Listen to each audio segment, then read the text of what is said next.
Hello, everyone, and welcome to the Wills, Women, and Wealth podcast, where we lead you holistically from overwhelmed to empowered through estate planning. I'm Elsa W. Smith, your Maryland estate planning and probate attorney, and I'm also the host of the podcast. This podcast is for women who value their health, their wealth, and the legacies that they are creating. Each episode will bring you interviews in the areas of finance, law, mental and physical health, and so much more. I'll also share educational episodes that answer your questions on wills and estate planning topics. Do you have a question or a topic that you'd like us to feature on the Wills, Women, and Wealth podcast? Contact us via social media or leave a comment below. At the end of the podcast, please support us by leaving a 5-star review. That'll help us to get this podcast in front of even more people. This and all future episodes will be available on YouTube, Spotify, Google Podcasts, and Apple Podcasts. Today's topic is Unveiling Gender Bias in Estate Planning: Why Fewer Women Have Estate Plans Compared to Men. Now, I will share my thoughts based on my observations and conversations I've had over the years with hundreds of women from different generations, cultures, and economic backgrounds. I do hope that you let me know if my comments resonate with you. After all, this podcast is for and about you. Now let's get started. To give you a roadmap, I've identified 3 areas that contribute to gender bias in estate planning: socio-cultural factors, economic disparities, and the lack of financial confidence. At the outset, I'll admit that there may be some overlap between the 3 categories. Gender bias has played a significant role in why there are so many women who still don't have estate plans compared to men. And several factors contribute to this disparity. First, let's look at socio-cultural factors. Historically, societal norms and cultural expectations have positioned women primarily as as caretakers and homemakers, while men were often regarded as the primary breadwinners and decision makers. These gender roles have led to a perception that women may not need to prioritize estate planning as much as men, as their financial affairs are expected to be managed by their husbands or male family members.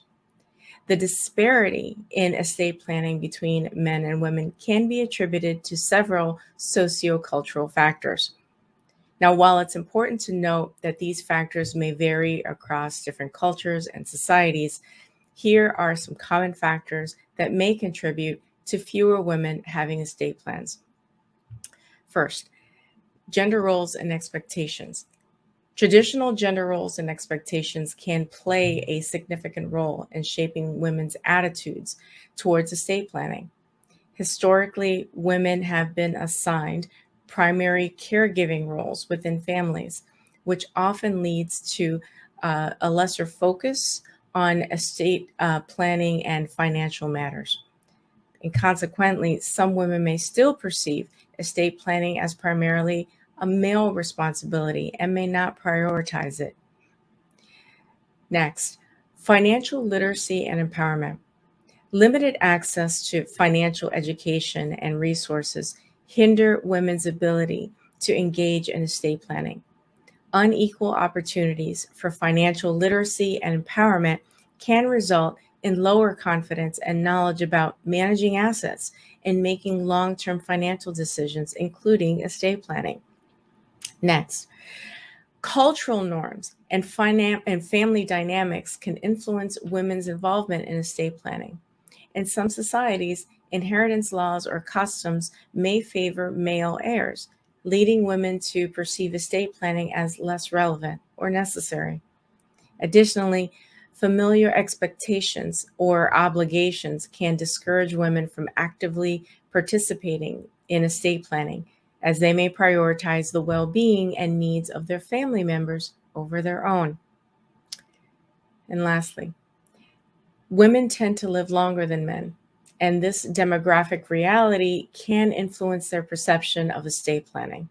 Some women may not prioritize estate planning, assuming that they will outlive their spouses or that their family will handle their affairs in the event of their death.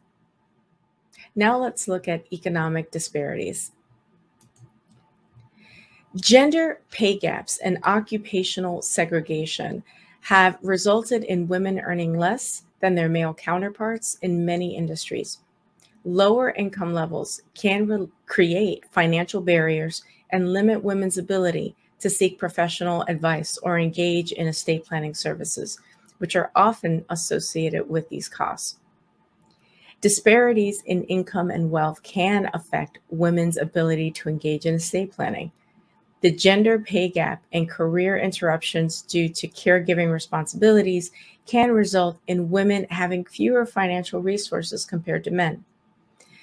As a result, they may perceive estate planning as less relevant due to limited assets or prioritizing more immediate financial needs. Gender pay gaps have and can have an impact on various aspects of women's lives, including their financial security and long-term planning, which can in turn influence the number of women with estate plans. Now, here are some ways in which the gender pay gaps can contribute to fewer women having estate plans. Limited financial resources. Gender pay gaps often result in women earning less than their male counterparts for the same work. This wage disparity can lead to limited financial resources for women, making it difficult for them to accumulate wealth and assets. Without significant financial resources, women may be less likely to prioritize estate planning. Gender pay gaps can have an impact on various aspects of women's lives, including their financial security and long-term planning, which can in turn influence the number of women with estate plans. Here are some ways in which gender pay gaps contribute to fewer women having estate plans. Gender pay gaps can result in women earning less than their male counterparts for the same work. This wage disparity can lead to limited financial resources for women, making it difficult for them to accumulate wealth and assets. Without significant financial resources, women may be less likely to prioritize estate planning. Reduced savings and investments. Lower earnings can make it challenging for women to save and invest adequately. Gender pay gaps may lead women having smaller retirement savings, investments, and overall wealth accumulation compared to men. Without substantial financial assets, women may perceive estate planning as a low priority or feel that they have little to pass on to future generations, and less access to professional advice. Financial planning and estate planning often require professional expertise. However, women's lower earnings and wealth accumulation can restrict their access to financial advisors or estate planning attorneys. Limited access to such professionals may result in women being less informed about the importance of estate planning or their available options, further contributing to the underrepresentation of women with estate plans. And by the way, to add insult to injury, there was a 2020 Forbes article that discussed how financial advisors' unconscious bias works against women by doing things like deferring to the man when they're meeting with a straight couple. They also tend to make more eye contact with men than women in that same scenario. Lack of financial confidence. Gender bias can manifest in the form of limited financial literacy and confidence among women. Studies have shown that women tend to have lower self-assessed financial knowledge and confidence compared to men. This lack of confidence can deter women from taking necessary steps to plan their estates, including seeking financial assistance or engaging in complex financial decision making. A lack of financial self confidence can certainly have an impact on why fewer women have estate plans compared to men. Here are some ways in which it can influence this disparity. Decision making power. Women who lack financial self confidence may feel less empowered to make important financial decisions, including estate planning. They may doubt their ability to navigate complex financial matters or lack the confidence to engage in conversations about wills, trusts, and other estate planning instruments. Knowledge and awareness. Financial self confidence is closely linked to financial knowledge and awareness. Women who lack confidence in their financial abilities may be less informed about the importance of estate planning, its benefits, and the specific steps involved.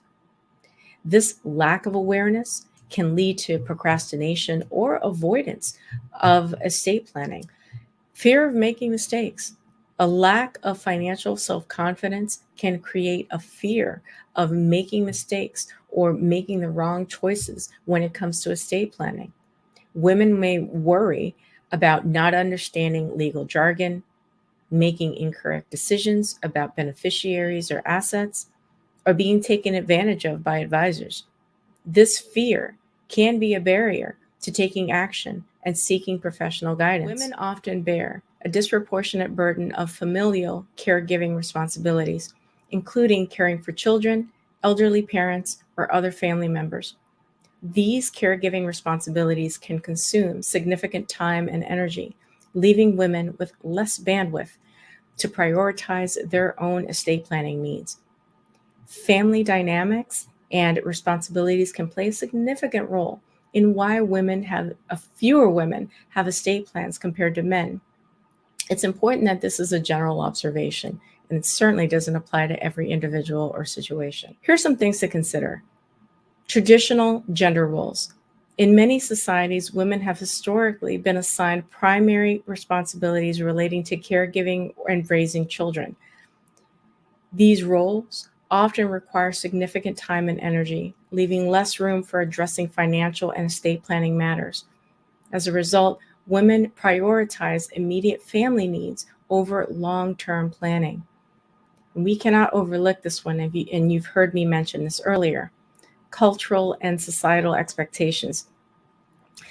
Certain cultural and societal expectations may reinforce the idea that men are primarily responsible for financial matters and estate planning.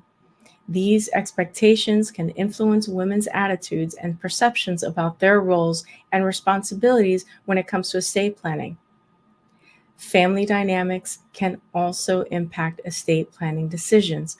In some cases, women may defer to their spouses or male family members when it comes to financial and estate matters, assuming that they will handle these responsibilities.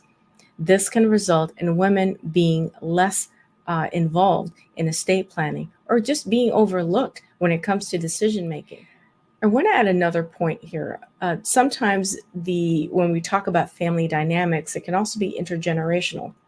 And what I mean is that if you have several generations in your family that did not engage in estate planning, did not think about, long-term planning, that may have trickled down to you, whether you realize it or not. If you didn't see grandma or mom, meet with an estate planner and do any kind of long-term planning, that whether consciously or subconsciously, has an impact in how you look at conducting or creating your estate plan. Addressing the gender disparity in estate planning requires efforts to promote financial literacy, changing gender norms, and encouraging women to take an active role in their financial and estate affairs. Providing resources, education, and support can empower women to make informed decisions and ensure their financial well-being and the preservation of their legacies. So what can we do about gender bias in estate planning? It involves promoting financial literacy and empowerment among women, encouraging equal access to resources and professional advice, advocating for equitable inheritance laws, and challenging societal norms that perpetuate antiquated gender roles and stereotypes. By addressing these issues, we can create a more inclusive environment that encourages women to take an active role in estate planning. That's why I believe the Wills, Women, and Wealth podcast is so important. By educating and empowering one woman at a time, we can increase the number of women with estate plans. If you're ready to move from overwhelmed to empowered through estate planning, book a free 15-minute call with a member of our team to get started. If you're in Maryland or the District of Columbia, we welcome you to call. There's no obligation. I'm Elsa W. Smith, your Maryland estate planning and probate attorney. I'll see you on the next episode of the Wills, Women, and Wealth podcast. Thanks for watching. Take care.